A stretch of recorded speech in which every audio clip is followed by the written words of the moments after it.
जय हिंद। मैं फिर से दोबारा आपके सामने आ चुका हूँ एक नया टॉपिक लेके। आज का टॉपिक ना बहुत ही टोटली डिफरेंट है। ये ना 11th का है, 12th का है, 10th का है, 9th का है, किसी क्लास का नहीं है। ये है ग्रेजुएशन लेवल का, क्योंकि जैसे आपको पता है मैं हिस्ट्री ऑनर्स से परसुइंग कर रहा हूँ फर्स्ट ईयर अपना। तो ये हिस्ट्री ऑनर्स के फर्स्ट ईयर का टॉपिक है, जो कि आर एस शर्मा की बुक में दिया हुआ है, अप्रोचेस ऑफ हिस्टोरियोग्राफी। यानी कि जो हमारी हिस्ट्री लिखी गई है उसको किन किन अप्रोच के द्वारा लिखी गई है, किस किस दृष्टिकोण से लिखी गई है, उसके बारे में आज हम पढ़ेंगे। जो ये आर एस शर्मा की बुक का पहला चैप्टर है। और जो हिस्ट्री ऑनर्स के स्टूडेंट होंगे या फिर जो यूपीएससी एस्पायरेंट होंगे उनको पता होगा कि आर एस शर्मा की बुक कौन सी होती है। तो चलिए शुरू करते हैं अपना टॉपिक। और हाँ, मगर शुरू करने से पहले जो है ना, ये मैं आपको बता देता हूँ, ये वीडियो बहुत ही अच्छी होने वाली है, तो इसको लास्ट तक जरूर देखिएगा अगर आपको सच में समझना हो किसी टॉपिक को तो। और जाते जाते जो है ना, पहले लाइक शेयर और सब्सक्राइब भी जरूर कीजिएगा, और जल्दी से कीजिए लाइक शेयर और सब्सक्राइब। दबा कस के दबा दो यार, दबा दो कम से कम यार। इतने साल भर होने चले यार, 200 भी नहीं हुए सब्सक्राइबर, 200 सब्सक्राइबर करा दो यार, जल्दी करके यार, कुछ सब्सक्राइबर बढ़वा दो यार, कुछ भी जल्दी करो यार, जल्दी करो। चलिए तो शुरू करते हैं अपना टॉपिक। और सबसे पहले देखते हैं कि आखिर हिस्ट्री होती क्या है, यानी कि व्हाट इज हिस्ट्री। हिस्ट्री की एक्चुअल डेफिनेशन होती क्या है, किसी को पता है? अगर आपको पता है तो मेरे कमेंट बॉक्स में बताइएगा व्हाट इज हिस्ट्री। चलिए मैं बताता हूँ what is history. History is the study of changes in the human life such as economically, politically, environmental और सोशल। यानी कि मानव जीवन में आर्थिक, सामाजिक, सांस्कृतिक, पर्यावरणिक और जो हमारे राजनीतिक चेंजेस का, यानी कि बदलाव का जो अध्ययन करना होता है ना, वो क्या कहलाता है? हिस्ट्री कहलाता है। यानी कि स्टडी सिंपल सी कह सकते हैं, study of, in simple language में हम कह सकते हैं study of changes in human life. Simple language में हम कह सकते हैं study of changes in human life we called history. Okay, अब ये हिस्ट्री जो होती है ना, हमारी हिस्ट्री 3 भागों में बटी हुई है। हमारी ये हिस्ट्री जो है 3 भागों में बटी हुई है। कितनी, कौन कौन सी?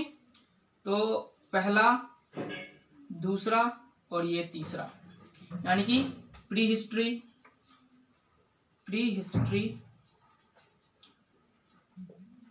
प्रोटो हिस्ट्री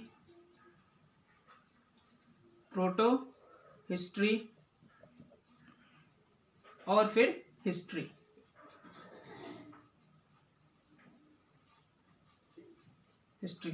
प्री हिस्ट्री क्या होता है? Pre history is that type of history to which we don't have any evidence, written evidence और we don't have any evidence. Simple कह सकते हैं कि वो हिस्ट्री जिसके कि हमारे पास कोई एविडेंस नहीं है, कोई भी एविडेंस नहीं है, उसको हम क्या कहते हैं? Pre history. प्रोटो हिस्ट्री क्या हुआ कि हमारे पास एविडेंस तो है, पर हम उसको डेसिफर नहीं कर पाए, यानी कि उसको हम अभी तक ट्रांसलेट नहीं कर पाए, उसको हम अनुवाद नहीं कर पाए। यानी जैसे कि हड़प्पन का जो हमारे जो लिटरेरी सोर्सेस है हड़प्पन के, वो क्या है? पिक्टोग्राफी, उसको आज तक पढ़ा नहीं जा सका। अगर उसको हम पढ़ लेते हैं तो वो पता नहीं बहुत सारे ऐसे राज होंगे जो खुल जाएंगे। तो हमारे पास लिटरेरी सोर्सेस तो हैं, उसके नॉलेज, मतलब उसके बारे में जानने की चीजें तो हैं, पर हम उसको अभी तक एक्सप्लेन, उसको डेसिफर, यानी कि उसको जो हम अनुवाद नहीं कर पाए हैं। ठीक है। और ये हिस्ट्री का मतलब ये हुआ कि हमारे पास लिटरेरी सोर्सेस भी है, सोर्स का है, और हम इसको पूरी तरह से डेसिफर भी कर पाए, इसका अनुवाद भी कर पाए। जैसे कि अशोक मौर्यकालीन जो हमारे वो मिले हैं एग्जाबिशन में, जितने भी मौर्यकालीन इंस्क्रिप्शंस मिले हैं या फिर जो कॉइन्स मिले हैं, जो भी मिले हैं, तो उसको हम ये कर पाए हैं। तो ये होता है तीनों में डिफरेंस। अब जो होती है, अब देखते हैं कि अप्रोचेस कितने हैं हमारे, अप्रोचेस कौन कौन से हैं। तो बेसिकली जो है ना, हम इस आज की वीडियो में हम सिर्फ, वैसे होते 3 हैं, 3 क्या होते, 4-5 ही हैं, 4-5 हैं। पहला होता है कोलोनियलिस्ट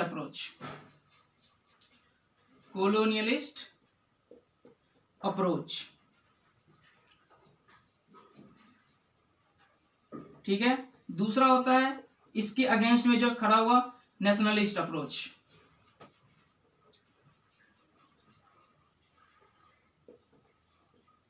नेशनलिस्ट अप्रोच। फिर उसके बाद आया मार्क्सिस्ट अप्रोच।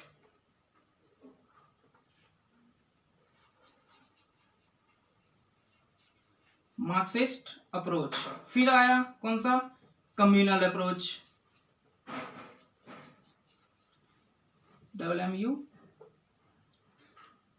Communal approach. फिर आया scientific approach, scientific approach.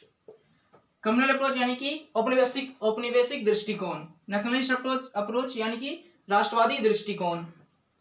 Marxist approach यानी कि मार्क्सवादी दृष्टिकोण। Communal approach in the sense की सांप्रदायिक दृष्टिकोण। और साइंटिफिक अप्रोच यानी कि वैज्ञानिक दृष्टिकोण। यानी कि मैं अभी इसको मीनिंग बताता हूँ। यानी इसमें क्या हुआ कॉलोनिस्ट अप्रोच में, कि हम इस कॉलोनिस्ट अप्रोच में सिर्फ ये देखेंगे कि जो हम जब कॉलोनी थे, यानी कि 1947 से पहले जब हम कॉलोनी थे, तो उनके हिस्टोरियंस जो थे, उनके जो हिस्टोरियंस थे, उन्होंने हिस्ट्री को किस वे में लिखा, इसमें हम ये जानेंगे। फिर उसके बाद जो है नेशनलिस्ट अप्रोच में लिखेंगे जो इंडियन हिस्टोरियंस थे, उन्होंने इंडियन हिस्ट्री को कैसे लिखा। फिर इसके बाद इन सबसे अलग एक और विचारधारा आई मार्क्सिस्ट अप्रोच, यानी कि जो मार्क्सवादी दृष्टिकोण से प्रभावित हुए, उन्होंने इंडियन हिस्ट्री को कैसे देखा, यानी कि कैसे लिखा। फिर उसके बाद एक और आया कौन सा, कम्युनल अप्रोच, यानी कि सांप्रदायिक दृष्टिकोण। इन्होंने फिर कैसे देखा, इन्होंने कैसे लिखा। और सबसे बाद में जो आया, एक आया साइंटिफिक अप्रोच, यानी कि जो सच है उसको सच कहना। इस अप्रोच सीधा कह सकते हैं कि जो फैक्ट है उसको फैक्ट कहना और उसके आधार पे हिस्ट्री लिखना। आज हम सिर्फ एक कॉलोनियल अप्रोच के बारे में पढ़ेंगे कि आखिर कॉलोनियल अप्रोच है क्या। तो चलिए देखते हैं कॉलोनियल अप्रोच क्या है। तो क्या हुआ कि जब 1765 में बक्सर की लड़ाई हुई, बक्सर की लड़ाई हुई, तो क्या हुआ उस वक्त जो मुगल्स थे उन्होंने क्या हुआ, बंगाल, बंगाल,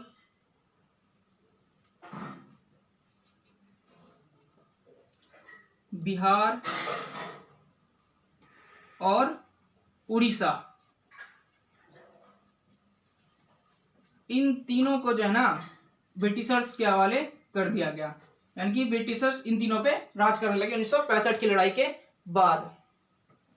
ठीक है, अब क्या हुआ, जब ये राज करने लगे ना, तो इनको बहुत सारी दिक्कतें आने लग गई, क्योंकि जो हमारे लॉ था वो बहुत सबका अलग अलग था। हिंदू लॉ था, मुस्लिम लॉ था, सिख लॉ था, ईसाई लॉ था, सबका अलग अलग लॉ था। तो इनको बहुत दिक्कत होने लगी। और जैसा कि हमें पता है कि उस वक्त हिंदू बहुसंख्यक थे, और अभी भी हम बहुसंख्यक हैं, पर वहां पे कुछ ज्यादा उस टाइम पे कुछ ज्यादा हिंदू थे। तो ज्यादातर उन्होंने क्या किया, हिंदू लॉ था, उसके बहुत से वो थे, कहते हैं उसके बहुत सारे अंग थे, बहुत सारे थे। तो उनको ना थर्ड जो है डिस्टर्बेंस क्रिएट होने लगी कि यार कैसे हम राज करें इस पे।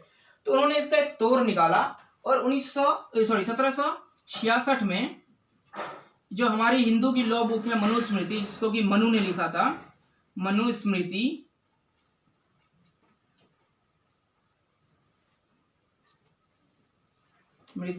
इसको ना इंग्लिश में ट्रांसलेट किया गया। किसमें ट्रांसलेट किया गया, इंग्लिश में ट्रांसलेट किया गया। किस नाम से किया गया, तो उसका नाम था a code of Gentoo laws, a code of Gentoo law. इसको ट्रांसलेट किसने किया था, तो इसको किया था ब्रिटिशर्स जो हिस्टोरियंस थे, उन्होंने इसको ट्रांसलेट किया। और फिर उसके बाद जो है इनको थोड़ी आसानी हुई, और ऐसे इसी क्रम में जो है ना इन्होंने ऐसे करते करते जो है ना इसको हर चीज को ट्रांसलेट करने के लिए, ताकि उसको और ज्यादा सुविधा हो और ज्यादा सहूलियत हो उनको देखने के लिए, इन्होंने क्या किया कि 1784 में जो है ना 1784 में एशियाटिक सोसाइटी ऑफ बंगाल की स्थापना की। एशियाटिक सोसाइटी ऑफ बंगाल की स्थापना की। और इसमें जो है ना किसके द्वारा, किसने की इसको, तो इसको की विलियम जोन्स ने, सर विलियम जोन्स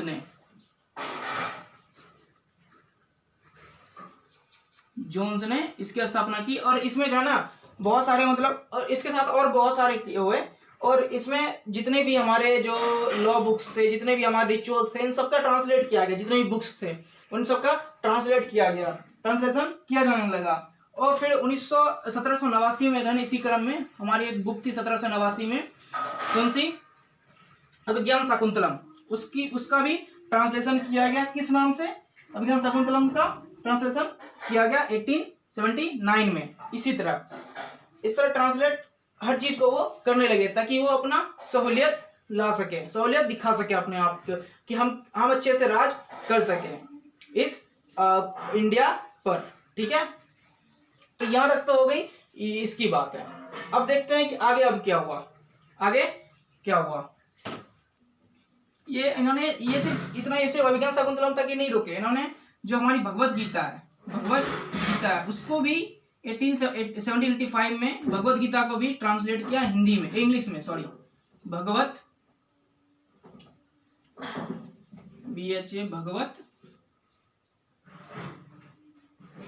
गीता को भी इन्होंने ट्रांसलेट किया इंग्लिश में। किसने किया था, विल्किंस ने। कब किया था, 1785 में इन्होंने इसको भी ट्रांसलेट किया, जो कि most Holi book of Wilkins ने कि भगवत गीता को ट्रांसलेट किया।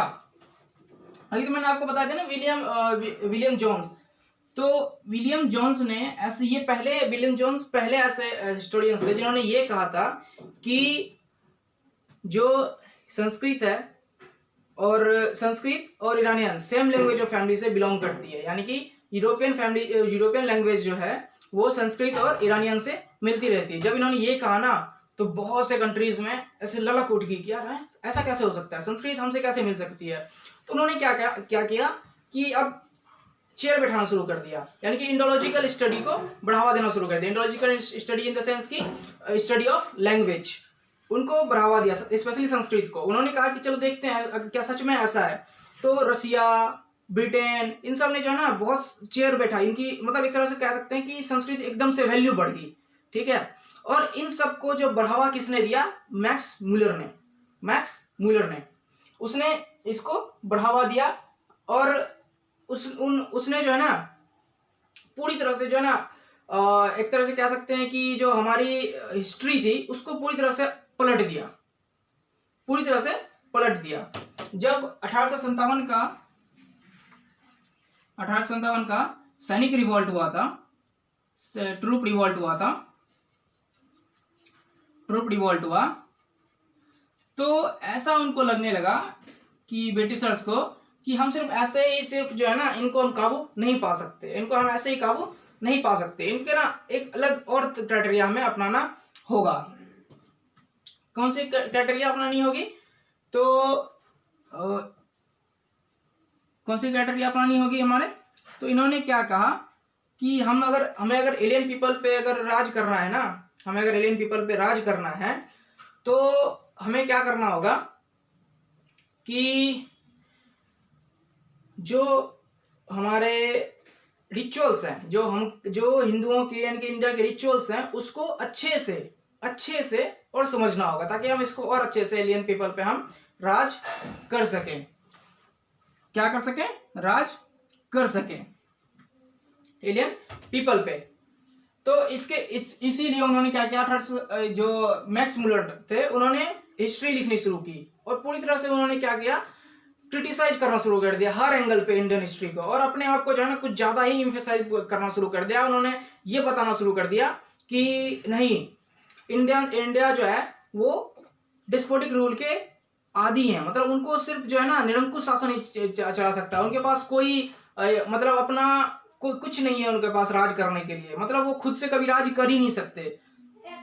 हर एंगल पे उन्होंने वो इंडियन को क्रिटिसाइज करना उन्होंने शुरू कर दिया। उनके रिचुअल्स का उनका अगेंस्ट करना शुरू कर दिया, उनको जाति प्रथा पे टोन करना शुरू कर दिया, मतलब पूरी तरह से हिस्ट्री ही पलट दी उन्होंने।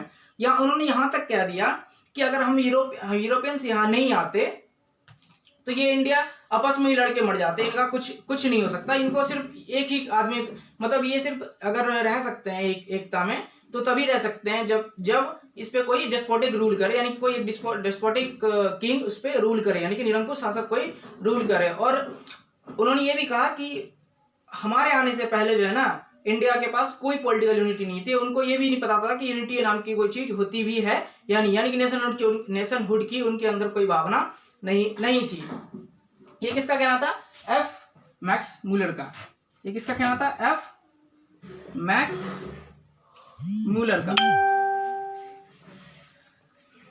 का। अब ये सब तो इसने कह दिया एफ मैक्स मूलर ने, तो सिर्फ कहने भर से नहीं होगा ना, लिखना भी होगा। तो एक इंडियन ब्रिटिश हिस्टोरियंस हुए वीए Smith, Vincent Arthur Smith, वीए Smith, उन्होंने जो है ना प्रॉपर जो है इसको इंडियन हिस्ट्री को लिखा। कैसे लिखा तो अभी मैं बताता हूँ।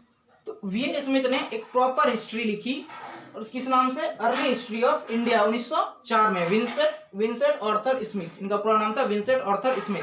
इन्होंने 1904 में अर्ली हिस्ट्री ऑफ इंडिया नाम से एक बुक लिखी, और वो जो बुक थी ना वो पूरी तरह से एक तरह से कहते हैं कि जो डीप सोर्सेस थे ना, उसकी सोर्सेस थी उसके डीप स्टडी पे आधारित थी।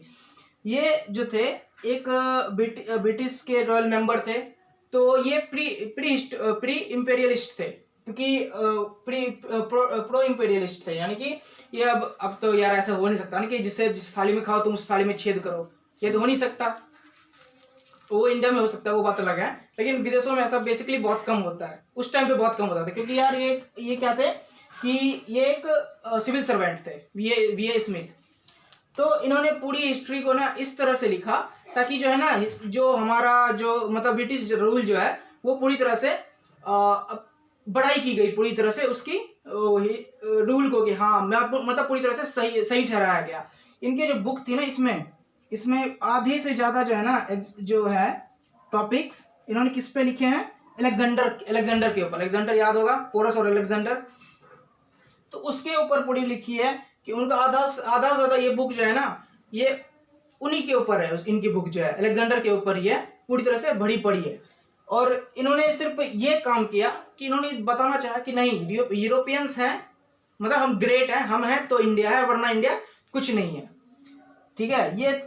ये बुक जो है ना ये अर्ली हिस्ट्री ऑफ इंडिया अभी भी जो है ना एक सोर्स के रूप में अभी शायद में भी कम हो गया हो, लेकिन उस जब यानी कि 1904 के बाद से जो है ना ये लगभग एक लिटरेरी सोर्स के तौर पे इनको यूज किया जाने लगा था। ठीक है, ये सब तो हो गई पूरा। अब कारण इसका एक क्वेश्चन बनता है कि आखिर वो ऐसा कर क्यों रहे थे।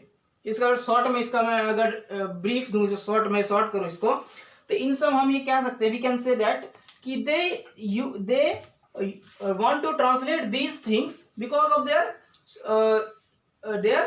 मतलब उनके वो अपने लाभ के लिए, मतलब जैसे कि कह सकते हैं कि अगर उन्होंने भगवत गीता को ट्रांसलेट किया, मनुस्मृति को ट्रांसलेट किया, या फिर ये वीए स्मिथ ने हिस्ट्री लिखी, तो क्यों लिख रहे थे? ताकि ब्रिटिशर्स को जो है देश में राज करने में सहूलियत मिल सके, वो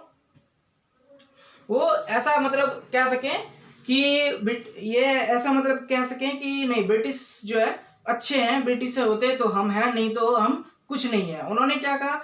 उन्होंने क्या किया कि देश को जो जाति प्रथा थी उनके ऊपर बांटना शुरू किया। उन्होंने क्या किया कि जो हमारे जो रिचुअल्स थे उनको अपने अकॉर्डिंग लिखना शुरू किया। हमारे जो हिंदुओं और मुस्लिमों को कन्वर्ट करना शुरू कर दिया, जो ईसाई मिशनरीज ने कन्वर्ट करना शुरू कर दिया। ये सब कर क्यों रहे थे? ताकि जो है वो अपनी जो पकड़ है, जो इंडिया में पकड़ है, वो मजबूत कर सके। ये थी आज की कॉलोनियल अप्रोच, जो कि मुझे लगता है कि समझ में आ गई होगी सबको। मैं एक बार फोकस कर देता हूँ, ये आप देख लो पूरी तरह से। हाँ, ये चीज पूरा चीज है। आपको समझ में आ गई होगी। और अगर नहीं आई, जो टॉपिक समझ में नहीं आया वो मेरे कमेंट बॉक्स में कमेंट कर दीजिए, हाँ भाई ये बता दो, मैं बता दूंगा। और अगर वीडियो पसंद आए तो लाइक शेयर और सब्सक्राइब भी जरूर करना यार, कर दो यार जल्दी से, ठीक है, चलो यार कर दो प्लीज।